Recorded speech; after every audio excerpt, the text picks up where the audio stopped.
Hai hai hai, halo Sobat Belajar, kali ini kita akan sama-sama belajar mengenai Pancasila dan Undang-Undang Dasar 1945. So, simak baik-baik ya teman-teman. Dalam materi Pancasila, kita akan sama-sama belajar mengenai apa sih pengertian Pancasila, bagaimana sejarah terciptanya Pancasila, apa saja bunyi, lambang, makna setiap sila dalam Pancasila, dan apa saja nilai-nilai yang terkandung dalam setiap sila dalam Pancasila. Pertama, kita akan membahas mengenai pengertian Pancasila. Asal sobat tahu, Pancasila berasal dari kata panca yang berarti 5 dan sila yang berarti prinsip atau asas. Jadi, Pancasila merupakan dasar negara Indonesia yang terdiri dari 5 prinsip utama dan digunakan sebagai pedoman kehidupan berbangsa dan bernegara bagi seluruh rakyat Indonesia. Lalu, bagaimana ya sejarah terciptanya Pancasila? Yap, sejarah lahirnya Pancasila dimulai pada tanggal 1 Maret 1945 di mana BPUPKI resmi dibentuk guna membahas bentuk dasar negara Indonesia.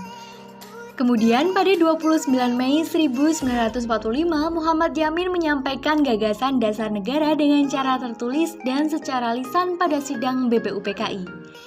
Dilanjutkan tanggal 31 Mei 1945, giliran Mr. Supomo menyampaikan gagasannya. Kemudian pada tanggal 1 Juni 1945, Insinyur Soekarno menyampaikan gagasan dasar negaranya. Sejak itulah tanggal 1 Juni 1945 diperingati sebagai hari lahirnya Pancasila. Pada tanggal 1 Juni 1945 tersebut dibentuk Panitia 9 guna mensistematikan gagasan dasar negara yang sebelumnya diproklamasikan oleh Insinyur Soekarno yang nantinya akan menghasilkan Pancasila yang tertuang dalam Piagam Charter. Kemudian berlanjut pada tanggal 22 Juni 1945, Panitia 9 menghasilkan rumusan dasar negara yang dikenal dengan Jakarta Charter atau Piagam Jakarta. Pada tanggal 7 Agustus 1945, BPUPKI telah selesai melaksanakan tugasnya dan dibubarkan. Kemudian diganti dengan PPKI guna mempersiapkan kemerdekaan Indonesia. Kemudian pada tanggal 18 Agustus 1945, PPKI mengesahkan Pancasila di dalam Badan Undang-Undang Dasar 1945 yang diambil dari Piagam Charter dengan perubahan pada bunyi sila pertama menjadi Ketuhanan Yang Maha Esa. Kemudian pada tanggal 29 Agustus 1945, PPKI telah selesai melaksanakan tugasnya dan kemudian dibubarkan. Selanjutnya adalah bunyi, lambang, dan makna sila pertama dalam Pancasila. Bunyi dari sila pertama yaitu Ketuhanan Yang Maha Esa, di mana lambangnya adalah bintang. Lambang bintang bermakna cahaya seperti cahaya yang dipancarkan Tuhan Yang Maha Esa dan kemudian diyakini oleh seluruh rakyat Indonesia sebagai masyarakat yang berguna. Bintang dengan 5 sudut melambangkan jumlah agama atau kepercayaan yang diakui di Indonesia, yakni Islam, Katolik, Kristen, Hindu, dan Buddha. Warna hitam sebagai dasar menunjukkan warna alam dan bermakna Indonesia berada di bawah lindungan dan rahmat Tuhan Yang Maha Esa. Warna ini juga menggambarkan bahwa Tuhan merupakan sumber segalanya yang ada di bumi Indonesia Raya. Dan berikut adalah contoh nilai-nilai yang terkandung dalam sila pertama Pancasila. Sila Ketuhanan Yang Maha Esa, contoh nilainya yaitu yang pertama, mempercayai adanya Tuhan dan takwa kepada Tuhan Yang Maha Esa sesuai dengan agama dan kepercayaan yang dianut masing-masing. Kedua, kita bisa saling menghargai, menghormati, dan bekerja sama antar umat beragama meskipun memeluk agama atau kepercayaan yang berbeda-beda. Ketiga, tidak memaksakan suatu ajaran agama atau kepercayaan kepada orang lain untuk menganut atau menjalankannya. Kemudian adalah bunyi, lambang, dan makna sila kedua. Bunyi sila kedua yaitu kemanusiaan yang adil dan beradab. Lambang dari sila kedua yaitu rantai. Makna dari sila kedua yaitu rantai yang saling berkaitan dan tidak putus dengan bentuk rantai bulat melambangkan wanita. Sedangkan rantai bentuk persegi melambangkan laki-laki yang kemudian saling bahu-membahu untuk Indonesia. Bentuk rantai yang tidak putus melambangkan ikatan antar sesama manusia yang tidak akan pernah putus dan akan saling membantu satu sama lain. Warna dasar merah bermakna sikap keberanian dan kekuatan. Dan berikut adalah contoh nilai-nilai yang terkandung dalam sila kedua Pancasila. Contoh sila kemanusiaan yang adil dan beradab yang pertama yaitu selalu menjaga adab atau kesopanan, kehalusan dan kebaikan budi pekerti kita dalam bermasyarakat di lingkungan rumah, sekolah, atau tempat kerja. Yang kedua, menghargai persamaan derajat, hak, dan kewajiban antar manusia dalam bermasyarakat. Yang ketiga, berani untuk membela kebenaran dan keadilan untuk semua umat manusia. Selanjutnya adalah bunyi, lambang, dan makna sila ketiga. Bunyi dari sila ketiga yaitu Persatuan Indonesia. Sila ketiga dalam Pancasila dilambangkan oleh pohon beringin. Nah, pohon beringin ini memiliki makna. Yang pertama, pohon beringin adalah pohon yang memiliki ukuran yang besar, kokoh, tinggi, dan berdaun lebat. Jadi, lambang ini bermakna Indonesia adalah bangsa yang kuat sebagai tempat berteduh dan berlindung bagi seluruh rakyat Indonesia. Kedua, pohon beringin juga memiliki akar yang besar dan menjalar ke segala arah. Ketiga, akar pohon beringin memiliki makna keanekaragaman budaya, agama, adat istiadat, dan suku yang dimiliki bangsa Indonesia. Selain itu juga bermakna sebagai kemampuan rakyat Indonesia untuk bersatu dan menuju bangsa yang lebih baik lagi. Dan berikut adalah contoh nilai-nilai yang terkandung dalam sila ketiga Pancasila. Sila Persatuan Indonesia, contohnya yang pertama yaitu kita harus cinta tanah air dan selalu menjaga persatuan dan kesatuan di tengah masyarakat dengan memiliki kesadaran bertanah air satu yaitu Indonesia. Yang kedua, kita bisa lebih mencintai produk dalam negeri dengan terus mendukung dan menggunakan brand-brand lokal agar membantu perekonomian di dalam negeri lebih meningkat. Yang ketiga, kita bisa merasa bangga. Kita harus merasa bangga menggunakan bahasa persatuan dalam kehidupan sehari-hari, yakni bahasa Indonesia, dan selalu menjaga dan melestarikan kebudayaan bangsa sendiri. Selanjutnya adalah bunyi, lambang, dan makna sila keempat dalam Pancasila. Bunyi dari sila keempat yaitu kerakyatan yang dipimpin oleh hikmat kebijaksanaan dalam permusyawaratan perwakilan.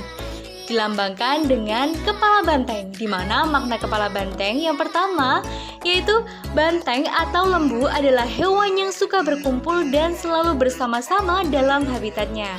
Nah, kepala banteng ini melambangkan bangsa Indonesia yang senang mengerjakan sesuatu secara bersama-sama, melanggengkan gotong royong, dan saling membantu satu sama lain. Yang kedua, bangsa Indonesia akan menyelesaikan masalah dengan cara bermusyawarah dan menghasilkan keputusan bersama-sama secara mufakat. Yang ketiga, warna dasar merah ini melambangkan keberanian bangsa Indonesia dalam menjadi identitas bangsa yang bermusyawarah dan mufakat. Dan berikut ini adalah contoh nilai-nilai yang terkandung dalam sila keempat Pancasila. Contoh yang pertama yaitu ketika kita dalam mengambil keputusan harus mengutamakan dengan cara musyawarah untuk mencapai mufakat yang dilakukan secara kekeluargaan. Yang kedua, kita tidak boleh melakukan pemaksaan kepada orang lain untuk menyetujui apa kehendak kita, dan begitu pula sebaliknya, kita harus bisa menjaga pendirian dan tidak dipaksa untuk menyetujui kehendak orang lain. Nah, yang ketiga ini adalah menghormati hasil musyawarah yang sudah tercapai meskipun bertentangan dengan pendapat kita dan menerima serta melaksanakannya dengan sepenuh hati. Selanjutnya adalah bunyi, lambang, dan makna sila kelima, di mana bunyi sila kelima yaitu keadilan sosial bagi seluruh rakyat Indonesia yang dilambangkan oleh padi dan kapas. Di mana padi dan kapas ini mempunyai makna yaitu yang pertama, padi melambangkan makanan pokok sebagian besar penduduk Indonesia dan kapas sebagai sandang atau pakaian. Nah, kedua lambang tersebut bermakna kebutuhan pokok bangsa Indonesia untuk melangsungkan kehidupan. Yang kedua, lambang padi dan kapas juga bermakna kesejahteraan sosial bagi rakyat Indonesia yang menjadi tujuan utama pembangunan nasional bangsa Indonesia. Yang ketiga, padi dan kapas juga bermakna tidak ada kesenjangan sosial pada rakyat Indonesia. Dan berikut ini adalah contoh nilai-nilai yang terkandung dalam sila kelima Pancasila. Yang pertama, kita harus memiliki kesadaran dan kepekaan sosial dengan mengadakan kegiatan yang dapat membantu sesama. Contohnya pada kegiatan konser amal, bakti sosial, donor darah, dan kegiatan sosial lainnya. Yang kedua, segala tingkah laku dan aktivitas kita tidak mengganggu orang lain serta ketertiban dan keamanan umum. Yang ketiga, kita harus bisa berani memperjuangkan keadilan untuk diri sendiri atau orang lain agar tercipta masyarakat yang sejahtera. Poin adalah tentang Undang-Undang 1945. Di sini sendiri akan ada 5 subpoin tentang UUD 45 yang akan dibahas. Pertama adalah tentang pengertian apa itu UUD 45, yang kedua adalah sejarahnya, ketiga adalah 4 pokok pikiran amandemen yang terjadi pada UUD 45 serta kejadian pra dan pasca amandemen. Oke, kita beranjak ke next subpoint ya. Yang pertama adalah tentang pengertian UUD 45. Di sini ada ada 4. Yang pertama adalah menurut Profesor Kusumadi Pujosewoyo. Undang-Undang 45 adalah induk dari segala peraturan perundangan bagi negara bersangkutan, yang merupakan suatu aturan pokok yang menentukan jenis peraturan perundangan mana yang harusnya ada, instansi atau lembaga mana yang harusnya membuat, merubahnya, serta merupakan landasan hukum bagi pembuat peraturan manapun dan juga yang akan menjalankan peraturan tersebut. Yang kedua, menurut E.C.S. Wade, UUD 45 adalah suatu naskah yang memaparkan rangka dan menentukan dasar serta cara kerja lembaga atau badan negara. Ketiga, menurut Herman Wiener, UUD 45 adalah riwayat hubungan kekuasaan. Menurutnya, negara ini merupakan organisasi kekuasaan sehingga UUD dianggap sebagai kumpulan asas yang menetapkan bagaimana kekuasaan itu dibagi di antara lembaga negara tersebut. Secara umum, UUD 45 ini berarti naskah tertulis atau hukum tertulis yang berisikan pedoman pemerintahan atau aturan fundamental dan memiliki kekuasaan tertinggi dalam sistem ketatanegaraan. Next point adalah sejarah UUD 45. Eksistensinya sebagai konstitusi di Indonesia tentunya mengalami sejarah yang panjang sampai akhirnya dapat diterima atau acceptable sebagai jurisdiksi guiding atau landasan hukum bagi ketatanegaraan di Indonesia. UUD 45 ini dibentuk pada tanggal atau dirancang pada tanggal 29 Mei 45 sampai 16 Juni 45 oleh BPUPKI atau Dokuretsu Junbi Chosakai dalam bahasa Jepang. Lalu sehari pasca kemerdekaan, yaitu tanggal 18 Agustus 45, UUD 45 disahkan sebagai konstitusi melalui sidang PPKI atau Dokuretsu Junbi Inkai dalam bahasa Jepang. Next point, kita akan bahas 4 pokok pikiran yang terkandung dalam UUD 45. Yang pertama adalah tentang negara persatuan. Apa artinya negara persatuan? Negara melindungi segenap bangsa dan tumpah darah Indonesia berdasar asas persatuan. Yang kedua, ada negara hendaknya mewujudkan keadilan sosial bagi seluruh rakyat Indonesia. Maknanya, negara harus membantu mewujudkan keadilan sosial bagi seluruh rakyat Indonesia. Karena setiap kita ini memiliki kedudukan dan hak yang sama di mata negara. Harusnya begitu. Yang ketiga adalah tentang kedaulatan rakyat. Artinya, kedaulatan negara ini berada di tangan rakyat. Dan setiap masalah hendaknya harus diselesaikan menggunakan musyawarah. Yang terakhir adalah negara berdasar asas ketuhanan yang Maha Esa dan juga kemanusiaan yang adil dan beradab. Well, kita semua tahu kan kalau rakyat Indonesia mengaku percaya kepada Tuhan.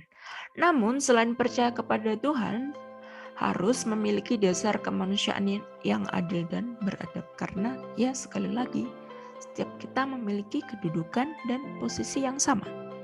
Dan next point adalah tentang 4 amandemen yang terjadi atau perubahan yang terjadi di UUD 45. Well, kita semua tahu kan, jika Indonesia ini ada beberapa era, Orde Lama, Orde Baru, serta Reformasi dan Pasca Reformasi. Setelah Orde Baru runtuh atau berganti menjadi Reformasi, ada 4 amandemen yang dilakukan pada UUD 45. Yang pertama, dilaksanakan pada sidang MPR tanggal 14 sampai 21 Oktober 99. Dalam sidang itu merubah 9 pasal serta 16 ayat. Well, tentu saja tidak akan disebutkan semua, tapi beberapa perubahan tersebut adalah mengurangi kekuasaan presiden. Kita semua tahu bahwa our second president atau presiden kedua kita, Pak Soeharto, berkuasa selama 32 tahun. Dalam amandemen ini kekuasaan presiden hanya dibatasi 2 kali 5 tahun. Yang kedua adalah mengalihkan fungsi legislasi kepada DPR. Jadi tidak ada di tangan MPR lagi. Seperti yang terjadi di Orde Baru. Amandemen kedua dilaksanakan pada sidang MPR tanggal 7 sampai 18 Agustus 2000, merubah 27 pasal. Di antara kedua 27 pasal yang dirubah adalah tentang HAM, Hankam, wilayah negara, keanggotaan fungsi serta hak DPR, pemerintahan daerah, tentang bendera, bahasa, juga lambang negara. Amandemen ketiga dilaksanakan pada sidang MPR tanggal 1 sampai 9 November 2001. Merubah 23 pasal dalam 7 bab. Di antara hal-hal yang dirubah tersebut adalah tentang pelaksana kedaulatan, kedudukan MPR, tentang bentuk negara Indonesia adalah negara hukum, tentang jabatan presiden serta wapres, pemberhentian presiden serta wapres selama masa jabatan, tentang tata cara pemilu, tentang pembentukan lembaga baru, yaitu Komisi Yudisial, DPD, serta Mahkamah Konstitusi. Terakhir adalah tentang aturan tambahan untuk BPK atau Badan Pemeriksa Keuangan. Terakhir adalah amandemen keempat dilaksanakan tanggal 1 sampai 11 Agustus 2002. Merubah 19 pasal serta 31 butir. Di antara 19 pasal tersebut adalah tentang keanggotaan DPR, kewenangan presiden, keuangan negara serta bank sentral, tentang pendidikan, kesejahteraan rakyat, sistem jam sostek, dan kedudukan UUD. Oke, jika sebelumnya kita sudah membahas tentang amandemen, maka subpoin yang terakhir ini adalah keadaan pra atau sebelum amandemen serta pasca atau setelah amandemen. Yang pertama, dalam pra amandemen kedaulatan berada di tangan MPR, ya seperti yang sudah disebutkan sebelumnya ya. Kedua, MPR bertugas menetapkan undang-undang serta GBHN atau garis besar haluan negara. Yang C, DPR, BPK, DPA, MA ditetapkan sebagai lembaga tinggi negara. D, anggota MPR terdiri dari anggota DPR serta utusan golongan dan utusan daerah yang dipilih oleh masing-masing. Namun dalam pasca amandemen kedaulatan ini berubah berada di tangan rakyat. Jadi semuanya presiden dipilih oleh rakyat melalui pemilu. Dan MPR hanya bertugas untuk melantik. Yang kedua adalah menghapus DPR dan membentuk lembaga baru. Lalu tentang fungsi fungsi DPR sebagai pihak yang berwenang untuk menetapkan undang-undang. Yang C, tentang MPR, DPR, DPD, BPK, serta MKKY merupakan lembaga tinggi. Jadi bukan lembaga tertinggi, hanya lembaga tinggi negara. Yang poin terakhir adalah tentang keanggotaan MPR. Jika sebelumnya berisikan anggota DPR dan utusan daerah yang dipilih masing-masing, maka dalam pasca amandemen, keanggotaan MPR ini berisikan anggota DPR dan DPD yang dipilih oleh rakyat melalui pemilu. Oke, dan terima kasih sudah mendengarkan kami. Di sini adalah quotes tentang curiosity is a very basic education of learning dari Arnold Edinburgh. So, don't stop being curious and don't stop learning, because learning is our obligation. So, selamat pagi, siang,